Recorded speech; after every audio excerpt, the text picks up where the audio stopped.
नमस्कार, आप देख रहे हैं कंज्यूमर अड्डा। आपके साथ मैं हूं विपिन भट्ट और आज बात करेंगे डिजिटल अरेस्ट की। जी हां, साइबर अपराधियों का ये नया पैंतरा जिसने इन दिनों इतने लोगों को अपना शिकार बना दिया है कि प्रधानमंत्री नरेंद्र मोदी को खुद उसका जिक्र करना पड़ा और वो लोगों को सतर्क रहने के लिए कह रहे हैं। डिजिटल अरेस्ट यानी आपको एक फोन कॉल, एक वीडियो कॉल आती है जिसमें सामने वाला आपको बताता है कि वो कोई कस्टम का अधिकारी है, पुलिस का अधिकारी है, किसी जांच एजेंसी का अधिकारी है। एक कमरा आपको दिखाई देता है, एक ऑफिस आपको दिखाई देता है जहां पर पूरा माहौल सेट होता है और वो फिर आपको एक के बाद एक फंसाता जाता है। आपको बताता है कि या तो आपके किसी रिश्तेदार ने, बेटे ने, बेटी ने, इसने उसने कुछ ऐसा कर दिया है जिसकी वजह से अब आप जांच एजेंसी के निशाने पर हैं। आपने खुद ने कुछ कर दिया, आपका कोई पार्सल, आपकी कोई ऐसी चीज, आप दबाव में आते हैं और वो आपको कैमरे के आगे से हिलने नहीं देता। इसी को डिजिटल अरेस्ट कहते हैं और इसका अंत होता है कि वो आपसे एक मोटी रकम वसूल लेते हैं। ये सब कुछ घटता चला जाता है, आपको तब समझ में आता है जब ये घट जाता है। तो क्या एक बड़ा साइकोलॉजिकल खेल है, क्या है, और प्रधानमंत्री तक अब इसके बारे में आगाह कर रहे हैं। इसका मतलब मामला सीरियस है। तो आइए आज इसी पर बात करेंगे क्योंकि क्या पता कल कौन इसका शिकार बन जाए। तो आइए सबसे पहले आपको बताता हूं कि प्रधानमंत्री ने क्या कहा है और फिर इस डिजिटल अरेस्ट को रिविजिट करेंगे क्योंकि पहले भी हमने इस पे बात की है लेकिन ये मामले और बढ़ते चले गए हैं। तो प्रधानमंत्री ने इस बार मन की बात में इसका जिक्र किया है। उन्होंने कहा है कि सतर्कता और जागरूकता की जरूरत है। वो कह रहे हैं अलर्ट रहिए, सतर्क रहिए, जानिए ऐसी चीजों के बारे में कि टेक्नोलॉजी के जरिए आपको कैसे चूना लगाया जा सकता है। डिजिटल अरेस्ट फ्रॉड है, फरेब है, ये उन्होंने साफ कहा कि डिजिटल अरेस्ट एक धोखा है। आगे प्रधानमंत्री कहते हैं कि 3 मंत्र वो कह रहे हैं कि अब आप इससे कैसे बचेंगे। मतलब उन्होंने समस्या तो बताई लेकिन समाधान देने की भी कोशिश की। उन्होंने कहा रुको, सोचो और एक्शन लो। अब इसको भी वो डिस्क्राइब करते हैं कि रुकने का मतलब क्या है, सोचने का मतलब क्या है और एक्शन लेने का मतलब क्या है। रुको मतलब कॉल आए तो घबराए नहीं, शांत रहे। कोई भी कुछ बोले कि मैं यहां से बोल रहा हूं, मैं ये हूं, वो हूं, ऐसा अधिकारी हूं, जांच एजेंसी से हूं, शांत रहिए, घबराइए मत। इसके बाद वो कहते हैं जल्दबाजी में कोई कदम ना उठाएं। मतलब आप तुरंत कि उन्होंने जैसा आपसे कहा आप उसे मान ले, वो जो जो कहने लग जाएं वो करने लगे, ये मत करिए। इसके बाद वो कहते हैं स्क्रीनशॉट लें और रिकॉर्डिंग जरूर करें क्योंकि आप घबरा जाते हो ना, तो आपको तो कहां समझता है कि स्क्रीनशॉट ले लूं, रिकॉर्डिंग करूं। आप तो सामने वाले की बातों में जैसे सम्मोहित हो जाते हैं क्योंकि ये तो उनका पैंतरा है आपको फंसाने का। वो ऐसी ऐसी बातें करते जाते हैं कि आप वो हर काम करते हैं जो वो चाहते हैं। सोचो, यानी सरकारी एजेंसी फोन पर धमकी नहीं देती। प्रधानमंत्री बता रहे हैं आपको सोचना चाहिए जब भी ऐसा कॉल आए कि कोई सरकारी एजेंसी इस तरीके से फोन पर ना तो आपको अरेस्ट करेगी, ना धमकी देगी, ना डराएगी। और वो साथ में ये भी कह रहे हैं कि कॉल पर पूछताछ, पैसे की मांग भी नहीं की जाती। चलिए ऐसी कोई कॉल आ गई तो आपसे वो ना तो ऐसा कहेंगे कि अभी के अभी पूछताछ या पैसे लाइए, नहीं, ये सरकारी एजेंसियां नहीं करती हैं। डिजिटल अरेस्ट जैसी कोई चीज होती ही नहीं है, ये कानून में एग्जिस्ट ही नहीं करती कि डिजिटली आपको फोन करके अरेस्ट किया जाए या आपसे पूछताछ की जाए या आपसे किसी प्रकार का जुर्माना, हर्जाना, पैसा मांगा जाए। ये एग्जिस्ट नहीं करता कानून के अंदर, ठीक है। एंड एट लास्ट वो कहते हैं एक्शन लो। क्या एक्शन लो? फ्रॉड कॉल आने पर 1930 पर जरूर बताओ कि ऐसा हुआ है। सिर्फ उससे डर के या तुम्हारे साथ कोई घटना घट गई तो क्या करें अब ऐसा सोच के मत। बहुत सारे लोग शायद बच भी जाते हैं उनसे, उनके लिए भी वो कह रहे हैं रिपोर्ट कीजिए, ऐसी चीजों को दबा के मत बैठिए और सेफ डिजिटल इंडिया के जरिए जागरूकता बढ़ाएं। इस हैशटैग का इस्तेमाल करें, उस बात को बताएं, सोशल मीडिया पे डालें, तभी ऐसी गतिविधियों पर, इस तरह के ऑनलाइन डिजिटल फ्रॉड्स पर रोक लग सकती है। तो चलिए, जब प्रधानमंत्री भी आगाह कर रहे हैं तो हम भी इस पर बात करें क्योंकि ये मामले, जैसा मैंने कहा, दिन पर दिन बढ़ते चले जा रहे हैं। हमारे साथ आज कार्यक्रम में चर्चा के लिए शामिल हो रहे हैं कुछ खास मेहमान। Cyber security expert Gaurav Sood, supreme court के वकील सत्या मूले और cyber security researcher Rajshekhar Rajauria. आप सभी का बहुत बहुत स्वागत है। राजशेखर, आपसे ही शुरुआत करता हूं। इनफैक्ट शायद पिछले शो में भी जब हमने बात की थी आप थे, तब से अब तक ये मामले और बढ़े और अब तो प्रधानमंत्री को इस पर बात करनी पड़ रही है। क्या माने इसको कि कोई हमारा कंट्रोल नहीं है ऐसी चीजों पर, कोई भी कुछ भी कर रहा है और लोग इसका शिकार बने जा रहे हैं। हम शिकायत तो कर सकते हैं, हम उस पर थोड़ी हाय तौबा मचा सकते हैं, लेकिन कंट्रोल कुछ नहीं है। जी बिल्कुल, एकदम सही बोल रहे हैं आप। हमारा जैसे जैसे टाइम बढ़ता जा रहा है, हमारा कंट्रोल इस पे ऐसे निकलता जा रहा है, क्योंकि पहले हम देखें कि सबसे पहले ये चीजें चालू हुई थी जामतारा से। जामतारा के बाद में बढ़ता बढ़ता राजस्थान हरियाणा के मेवात तक चला गया। अब सारा गढ़ वहीं पे है, वहां से सबसे ज्यादा ऑपरेट होता है। धीरे धीरे अब इन लोगों ने हमारा कंट्री छोड़ के दूसरे कंट्री से ये क्राइम स्टार्ट चालू कर दिया है। आपने पिछले कुछ महीनों में देखा होगा, तो अगर हम फेसबुक इंस्टाग्राम पे ऐड वगैरह देखते हैं, पोस्ट के अंदर बीच में जो ऐड आते हैं, ऐड के अंदर भी फोटो किसी की होती है लेकिन उसमें आवाज किसी और की होती है। एआई के जरिए ये लोग फोटो वीडियो बना लेते हैं। इसी तरीके से ये सारा काम अब बाहर से ऑपरेट करने लगे हैं काफी लोग, हमारे हिंदी लैंग्वेज को यूज करके या फिर हमारे यहाँ के लोगों को हायर करके दूसरे कंट्रीज से इतने शातिर तरीके से ये लोग इन कामों को अंजाम देते हैं कि हमारी पुलिस को उनकी आईपी ट्रेस करने में मुश्किल होती है। हमारे कंट्री में अब आज के दिन सबसे ज्यादा जो प्रॉब्लम आ रही है वर्चुअल नंबर जनरेट करने की। वर्चुअल नंबर से ये लोग कॉल करते रहते हैं। जैसे ही हम इन नंबर पे दोबारा कॉल करते हैं पता करने के लिए कि कौन बोल रहा है, तो ये नंबर कभी मिलते नहीं है, क्योंकि ये वर्चुअल नंबर होते हैं। उसी तरीके से मैसेजेस के ऊपर गवर्नमेंट ने और ट्राई ने काफी बंदिशें लगाई हैं ताकि फेक मैसेजेस को रोका जा सके। लेकिन इन लोगों ने जो मैसेज के लिए गवर्नमेंट ने एक निर्धारित टेम्पलेट बना रखी है कि आपको मैसेज भेजना है, तो उसी टेम्पलेट के टेक्स्ट के जरिए ही भेजा जा सकता है। लेकिन ये लोग उसको भी टेम्पर करने लग गए, क्योंकि बीच के अंदर टेम्पलेट के अंदर कुछ टेक्स्ट को चेंज किया जा सकता है।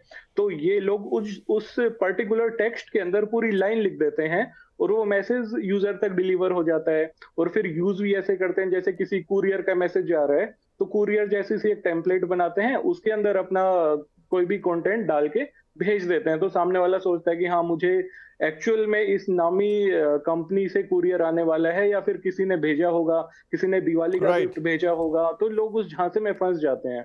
और जब पकड़ने की बारी आती है, तो या तो किसी ऐसे कंट्री में मिलते हैं जहां पे हमारा कंट्रोल नहीं है, या फिर प्रोक्सी इस तरीके से यूज करते हैं मल्टी लेवल की, ताकि पकड़ने में उसको काफी महीनों सालों लग जाए। और जब तक डिटेल आती है, तब तक हम्म। अपराधी भाग चुके होते हैं, उतना पैसा लेके जा चुके होते हैं। क्योंकि छोटा मोटा तो क्राइम है नहीं, यहाँ पे करोड़ों का, अब करोड़ भी कम बोल रहा हूँ, 10-10, 50-50, 100-100 करोड़ रुपए महीने का ये लोग कमा रहे हैं।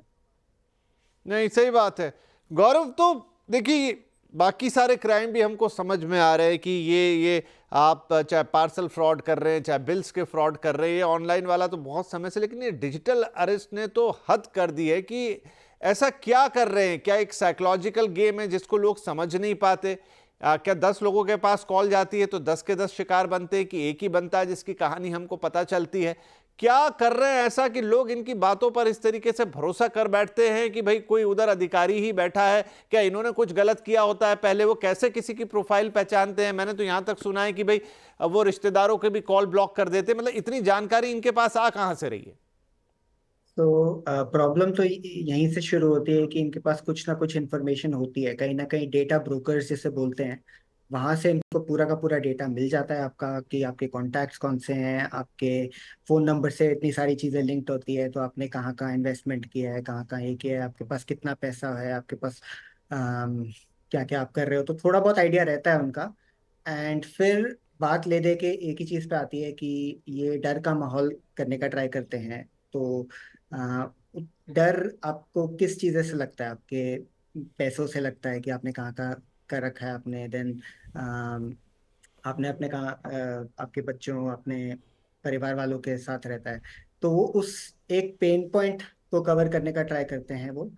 फिर उनको पेन पॉइंट मिल जाता है, उनको पता चल जाता है हम लोग क्या ऐसा बोलेंगे जिससे लोग डर जाएंगे। तो उसके बाद उनको बस कॉन्वर्सेशन कंटिन्यू करना रहता है। तो एक बार आपको वो डर बन जाता है कि एक ऐसा हो भी सकता है कि आपने कुछ गलत नहीं भी किया हो, बट एक अम, आपको back back of the mind पे जरूर ये कई बार लगता है कि ओके, हम ये कुछ लेजिट है, कुछ ये जो सामने वाला बंदा जो बात कर रहा है वो सही बंदा है। तो आप ले दे के आप बह जाते हो उसमें, उस डर में, एंड ऐसी चीज कर लेते हो जो आप जनरली नहीं करोगे। तो थोड़ा जहाँ कॉमन सेंस आपका थोड़ा सा बीट हो जाता है एक तरीके से। नहीं, बड़ा बड़ा अजीब बात है। क्या इसमें एक्टर्स इन्वॉल्व हैं? क्योंकि सामने जो बैठे हैं उनको डेफिनेटली एक्टिंग करनी है। क्या वो इतने बड़े साइकोलॉजिकल एक्सपर्ट है? कौन उनकी स्क्रिप्ट लिख रहा है, कैसे कर रहा है, कहाँ से अंजाम दे रहा है, ये सेट्स कहाँ बने हुए हैं, वो जो दिखाते हैं कि पीछे फलानी एजेंसी का ऑफिस है, क्या विदेश, बड़ा बड़ा गिमिक्री। खैर, मैं उस पर आता हूँ। सत्यम मूले साहब, तो जैसा राजशेखर बता रहे थे कि पहले तो मामला जामताड़ा तक था, फिर ऐसे कुछ और, अब अगर ये देश की सीमाएं लांघ गया है, वैसे ही हम कुछ नहीं कर पा रहे थे, तो क्या अब तो कानूनी रूप से आप और भी कुछ नहीं कर पा रहे हैं? मतलब जो गया वो गया, और आप उनका बाल भी बांका नहीं कर सकते। इसमें ऐसा है कि टू समराइज, इम्पर्सनेशन जो एलिमेंट है और उसके साथ साथ नंबर स्पूफिंग या आइडेंटिटी स्पूफिंग जो है, ये बहुत ही एक लीथल वेपन की तरह यूज किया जा रहा है for the purpose of digital arrest. उसमें होता ऐसे है कि ये लोग बहुत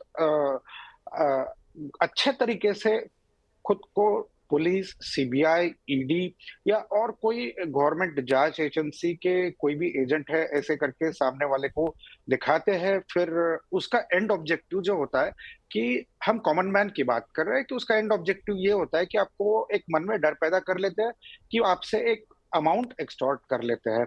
उनका कहना बेसिकली ये रहता है कि आपने कुछ गलत किया है, आपने शायद टैक्स इवेजन किया है, आपने मनी लॉन्ड्रिंग की है, और बिकॉज ऑफ दैट आप कायदे के शिकंजे में आने वाले हैं, और इसी वजह से वो आपकी अभी डिजिटल अरेस्ट कर रहे हैं। आपको कहते हैं कि आप कहीं ना जाए, और आपको अगर जाना है तो आपको जुर्माने के वजह से या जो भी फाइन पेनल्टी की वजह से आपको पैसे ट्रांसफर करने हैं, और वो इसी बहाने आपको कोई ओटीपी भिजवाते हैं या तो कोई कोई ऐप डाउनलोड करवाते हैं जिससे आपकी स्क्रीन मिररिंग होती है। उसके थ्रू वो आपके बैंक अकाउंट में एंटर करके आपकी पूरी जो पूंजी है वो ट्रांसफर करा लेते हैं, और वो ट्रांसफर करके एक बैंक अकाउंट में ट्रांसफर नहीं होती, फिर वहां से वो और बहुत सारे बैंक अकाउंट्स में ट्रांसफर होके बहुत बार वो देश के बाहर भी चले जाती है।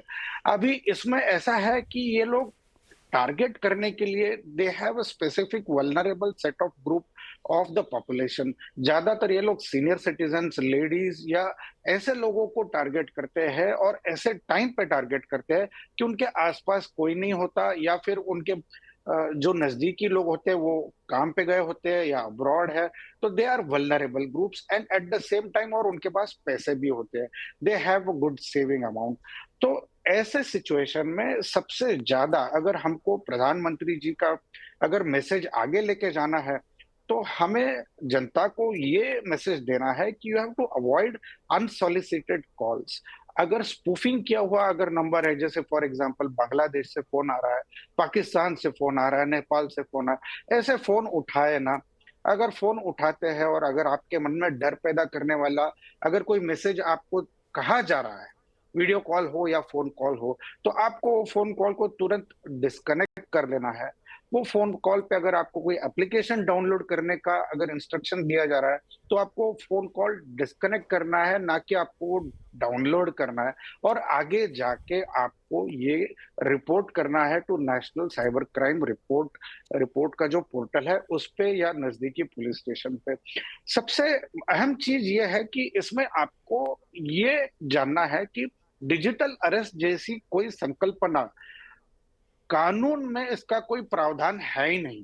भारत में डिजिटल अरेस्ट का कानून में कोई प्रावधान नहीं है, तो कोई भी गवर्नमेंट एजेंसी डिजिटल अरेस्ट या फिर कोई फाइन या ऐसा कोई ऑनलाइन ट्रांसफर करने की जबरदस्ती कर नहीं सकती, ना कोई थ्रेट आपको इशू कर सकती है। Section 66D of IT act के तहत ये एक साइबर क्राइम है, और भारतीय न्याय संहिता 111 सेक्शन 111 के अंडर ये एक ऑर्गेनाइज्ड क्राइम है। तो इसको अवॉइड करने के लिए आपको ये बहुत ध्यान देना है कि आगे जाके ना कि कोई ऐसे कॉल आंसर करे, ना कि कोई ऐसे कॉल को एंटरटेन करे। ठीक है, तो ये बात क्लियर है। यही प्रधानमंत्री जी भी कह रहे हैं कि आप वो 3 पॉइंट बता रहे हैं कि सोचिए, घबराए नहीं, एक्शन ले। लेकिन कुछ लोगों को तो हम ये भी कहते सुन रहे हैं कि उनको ये सारी बातें मालूम थी कि इस तरह के फ्रॉड्स होते हैं, लेकिन बावजूद जब ये घटना घटती है तो घट गई घटना, तो ऐसा क्या होता है उस वक्त कि आपसे कंट्रोल नहीं हो पाता या आप इतने घबरा जाते। एक छोटा ब्रेक ले रहे हैं, ब्रेक के बाद उसी जिंक्स को तोड़ने की कोशिश करेंगे कि अगर आप जान भी रहे हैं फिर भी उस घटना का शिकार हो रहे हैं तो इसके आगे क्या?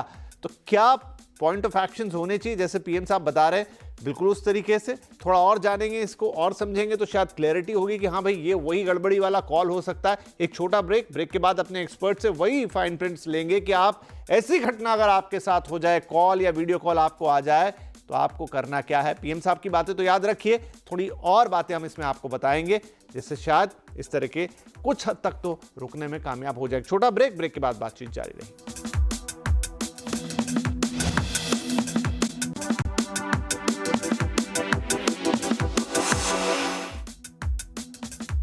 Welcome back. आज हम बात कर रहे हैं डिजिटल अरेस्ट की कंज्यूमर अड्डा में कि क्यों अब प्रधानमंत्री मोदी तक को ये बात बोलनी पड़ी है कि आपको कोई कॉल आ जाए, कोई वीडियो कॉल आए, उस पर डिजिटल अरेस्ट की कोशिश हो, यानी सामने से कोई आपको कोई सरकारी एजेंसी का आदमी बना के डराए, धमकाए, कहे, बोले, आपको उसके चक्कर में नहीं आना है क्योंकि बहुत सारे लोग लाखों करोड़ों रुपए उसमें लुटा चुके हैं। नाउ क्विकली राजशेखर साहब, तो प्रधानमंत्री कह रहे हैं रुको, सोचो और एक्शन लो। मैं कह रहा था कि कई बार कुछ लोगों ने ऐसा भी, हमने उनकी कहानियां देखी है कि उनको पता भी था कि ऐसी चीज होती है, लेकिन जब वो घट रहा होता है तो पता नहीं क्या वो साइकोलॉजिकल इंपैक्ट होता है कि लोग उससे बच नहीं पाते हैं। क्या इसमें और जोड़ने की जरूरत है? बिल्कुल, सबसे पहली शुरुआत होती है, ये सबके लिए है, शुरुआत होती है फेसबुक से।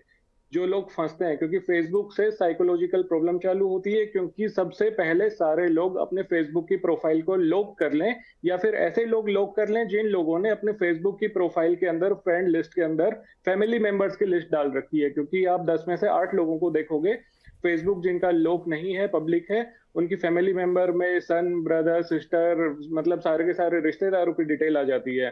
तो सामने वाला फोन करके आपको सबसे पहले अपने सारे रिश्तेदारों की डिटेल आपको देनी चालू करेगा। उसके बाद में आपकी प्रोफाइल पे देखना स्टार्ट कर दें कि आपके पास क्या गाड़ी है, क्या बंगला है, कौन सा घर है, क्या करते हैं, क्या रेगुलर रूटीन करते हैं, लोग आपको कैसे मैसेज करते हैं, कैसे कमेंट करते हैं। उससे आपको साइकोलॉजिकल पता चल जाता है कि कैसी साइकोलॉजी है सामने वाले पर्सन की, कैसे उसको डराया जा सकता है।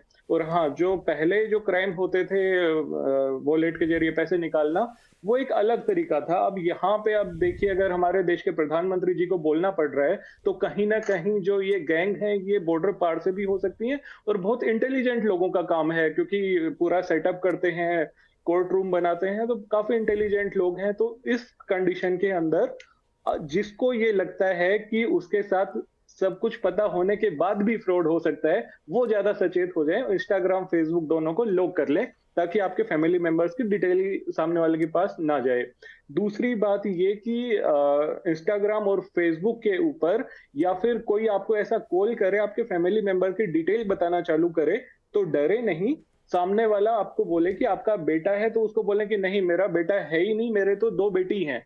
आप पहले गलत तरीके से सामने वाले की भी साइकोलॉजी पता करने की ट्राई करें और थोड़ा स्मार्ट बने, ताकि इन तरीकों से आप बच सकें। दूसरी चीज, आप फोन कट करके 1930 पे थोड़ा सा टाइम लगेगा। आप ये ना समझे कि कॉल नहीं लगता है, इजीली लग जाता है, क्योंकि काफी सारे कॉल जाते हैं। उनको जाके बताएं, सूचित करें और उनसे भी पता करें कि क्या करना चाहिए। बहुत अच्छा गवर्नमेंट की तरफ से नंबर जारी किया गया है। तीसरी चीज, सोशल मीडिया पे इंफॉर्मेशन कोई भी अपनी, जैसे रील बनाते हैं, तो कई बार काफी केसेस आए हैं कि रील के चक्कर में लोगों के घर में चोरियां होने लग गई। तो ऐसी रील या फिर ऐसे वीडियोस ना डालें जिससे आपकी पर्सनल घर की इंफॉर्मेशन या प्राइवेट इंफॉर्मेशन लोगों तक राइट। तो मुझे ऐसा लग रहा है कि गौरव साहब, जो राजशेखर जी कह रहे हैं कि क्या अब हमको अपनी जो सोशल मीडिया प्रोफाइल है, क्योंकि हमारी तो अब आधी जिंदगी वहां बीतने लग गई है, उस पर थोड़ा सतर्क होना पड़ेगा, वहां थोड़े रिस्ट्रिक्शन लगाने पड़ेंगे। और उसके बाद आप जानिए भी, क्योंकि बहुत सारे लोग तो क्या है ना, जानते ही नहीं कि सिक्योरिटी के क्या क्या फीचर हैं, सबको सब कुछ दिखता रहता है। यस एग्जैक्टली, वो सब तो करना ही होता है। So the thing here is कि आप जो इंफॉर्मेशन जो शेयर करते हो सोशल मीडिया पे, स्पेशली जब आपकी अगर पब्लिक प्रोफाइल है, तो वो एज एन अटैक आपके अगेंस्ट बहुत आराम से यूज हुआ जा सकता है। तो लाइक आई थिंक राजशेखर ने यही बोला था कि आप कौन सी गाड़ी खरीद रहे हो, कहाँ कहाँ आप ट्रिप ले रहे हो, ये सब इन्फॉर्मेशन अगर आप पब्लिक करोगे और तो वो तो लोग आजकल आगे होके डालते हैं, बाइंग दिस न्यू हाँ कार, पूरी फैमिली का फोटो, वो सब कुछ। वो सब तो है, बट आप पूरे पब्लिक इंफॉर्मेशन को डाल रहे हो रादर देन लेट्स से कि आप अपने सिर्फ friends, selected group of people, बिल्कुल। नॉट इवन सिलेक्टेड, आपका एक सेटिंग रहती है फेसबुक में हो गया, इंस्टाग्राम में हो गया कि आप इवन आपके नॉन फ्रेंड्स भी आपके पूरा प्रोफाइल इंफॉर्मेशन देख सकते हैं। तो आप अगर शेयर कर रहे हो तो आप सिर्फ फ्रेंड्स के साथ शेयर करो, तो आप फ्रेंड्स को दिखाने के लिए। बट अगर आप पूरी पब्लिक को शेयर कर रहे हो तो then it can be used against you. तो वो एक फर्स्ट पॉइंट ऑफ अटैक हो जाता है आपके लिए, आपके अगेंस्ट। जी, तो क्विकली सत्या साहब, आपने बात तो पहले भी कर दी कि ऐसा फोन तुरंत काटा जाए। मेरे ख्याल से इसका एक बिल्कुल श्योर शॉर्ट तरीका यही है, अगर मान लीजिए कोई बात सच भी होगी, आपको लग रहा है कि भाई कोई जांच ही हो सकती है, तो भी वो दोबारा हो जाएगी। ऐसा थोड़ी है कि फोन काट दिया तो सीधे आपको जेल में डाल देंगे। मतलब मैं साइकोलॉजिकल प्ले की बात कर रहा हूं कि इसका एक ही निराकरण हो सकता है कि हम लोगों को यही मैसेज दें कि ऐसा कोई भी कॉल आए, सोचने समझने की जरूरत नहीं, आप उसको काटिए। क्योंकि पीएम साहब भी बता रहे हैं और ये बात सच है कि ऐसी ना तो कोई हमारे कानून में प्रावधान है, ना कोई तरीका है कि जांच एजेंसियां आपसे कॉल पे, वीडियो कॉल पे आपको डिजिटल अरेस्ट करेंगी और पूछताछ करेंगी। कट कीजिए ऐसे फोन को। जरूर जरूर। इसमें वापस एक बार मैं अंडरलाइन करना चाहता हूँ कि सबसे पहले आप कोई भी सोशल मीडिया हो, टेलीफोन हो, आप कोई भी आपका जो पर्सनल इंफॉर्मेशन जो है ब्रॉडकास्ट कर रहे हैं, अपने दोस्तों के साथ शेयर कर रहे हैं, वो एक चीज है। दूसरी चीज है, आपको अनसॉलिसिटेड, आपके कोई अगर जान पहचान में नहीं है फिर भी आपको कांटेक्ट करना चाह रहा है, मे बी व्हाट्सएप के थ्रू, फेसबुक के मैसेंजर के थ्रू या इंस्टाग्राम के थ्रू, ये अनसॉलिसिटेड अननोन पीपल जो है, इनको अवॉइड करना, ये जो चीज है ये बहुत महत्वपूर्ण चीज है। इनके साथ कोई चैट ना करे, इनके साथ कोई फाइनेंशियल इंफॉर्मेशन शेयर ना करे, इनके साथ कोई ओटीपी शेयर ना करे, और इनके साथ ना ही कोई पर्सनल डिस्कशन में एंगेज करे। ये सारी चीजें जो होती है, ये लक्ष्मण रेखा होती है, ये लक्ष्मण रेखा है। आप जिसके साथ बात कर रहे हैं उससे आप जानते भी हो, नहीं भी जानते हो, ये लक्ष्मण रेखा इसलिए कही जाती है क्योंकि ये लोग इम्पर्सनेशन करते हैं। ये बता रहे हैं कि कोई जांच एजेंसी के ये कोई एजेंट है, कोई अफसर है। तो ये और आपके बारे में जरूरी जानकारियां निकाल, क्योंकि मेरा समय बिल्कुल समाप्त हो गया सर, तो आपके बारे में जरूरी जानकारियां भी निकाल लेते हैं और आपको भरोसा दिलाते हैं कि हमें सब पता है। राइट, तो इसमें आखिरी लाइन में और जोड़ देता हूं कि जो पीएम साहब ने भी कहा है कि सब कुछ अगर है, उसके अलावा रिपोर्ट करना सीखिए। बहुत सारे लोग रिपोर्टिंग नहीं करते हैं। जितनी ज्यादा रिपोर्टिंग होगी उतनी ज्यादा सतर्कता बढ़ेगी, उतनी एजेंसियां अलर्ट पे जाएंगी, उतनी ज्यादा शायद नाकेबंदी हो पाएगी। नहीं तो ये घटनाएं रुकना मुश्किल है। होप आज, क्योंकि अब ऐसी चीज के लिए समय थोड़ा कम पड़ता है, लेकिन आई होप कि वो जरूरी बातें तो हमने कर ली कि क्या कुछ हो रहा है। थोड़ी सी सतर्कता, थोड़ी सी अलर्टनेस जो पीएम भी कह रहे हैं, और थोड़ी जागरूकता दिखाएंगे तो आप खुद तो बचेंगे, अपने आसपास भी लोगों को ऐसे फ्रॉड से बचा पाएंगे। बहुत शुक्रिया आप तीनों ही मेहमानों का इस कार्यक्रम में जुड़ने के लिए और अपनी महत्वपूर्ण बातें रखने के लिए। नमस्कार।